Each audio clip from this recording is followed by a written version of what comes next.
অনেকে বলেছে যে আমরা হিন্দু সম্প্রদায়ের লোকজন ভারতে চলে যাওয়ার জন্য প্রস্তুতি নিচ্ছে। লালমনিরহাট জেলায় কেমন কি পরিবার আছে হিন্দু সম্প্রদায়ের পরিবার যে তারা ভারতে গেছে। এটি একটি মহল রাজনৈতিক স্বার্থ ব্যবহারের জন্য বরাবরই হিন্দু সম্প্রদায়ের লোকদেরকে দাদা গুটি হিসাবে ব্যবহারের চেষ্টা করেছে, এটি হচ্ছে তার অংশ।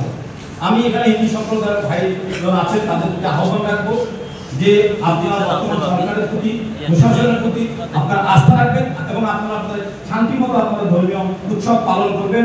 প্রশাসন, সাংবাদিক, আইনশৃঙ্খলা বাহিনী আপনাদের পাশে আছে। আমি দুটি প্রস্তাব রাখতে চাচ্ছি ইউনো মহোদয়ের কাছে। সেটি হলো যে প্রথমত হলো যে আমাদের এই সমাজটা মসজিদ ভিত্তিক সমাজ ব্যবস্থা, সে কারণে ইসলামিক ফাউন্ডেশনের মাধ্যমে যেসব মন্দির আছে সেই মন্দিরের পাশে যেসব মসজিদ আছে সেই সব মসজিদের কমিটিকে যদি একটি চিঠি দেওয়া যায় যে সেই জামাতে যে মন্দিরগুলো আছে সেই মন্দির কমিটির সঙ্গে তারা মত বিনিময় করবে এবং করে তাদের কি সমস্যা মুসলমান সম্প্রদায়ের পক্ষ থেকে তাদেরকে সহযোগিতা করা যায় কিনা, তাদেরকে হেল্প করা যায় কিনা, এই বিষয়টি মাথায় রাখতে হবে। পাশাপাশি একটি হোয়াটসঅ্যাপের কথা আপনারা বলছেন, তার হচ্ছে আমি একটি কথা বলছি একটি হটলাইন নাম্বার। যদি এই হটলাইন নাম্বারটা থানার ডিউটি অফিসারের একটি নাম্বার আছে, 24 ঘন্টা খোলা থাকে, থানার যে 24 ঘন্টা ডিউটি অফিসার থাকে।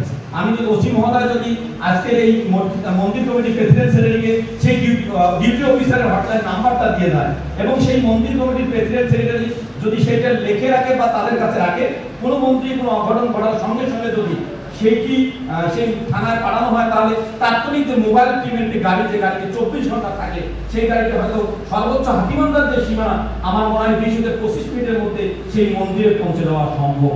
আপনারা ওই একটি রাজনৈতিক দলের আর গুটি হবেন না, একটি রাজনৈতিক দলের গুটি হয়ে আর ব্যবহার হবেন না।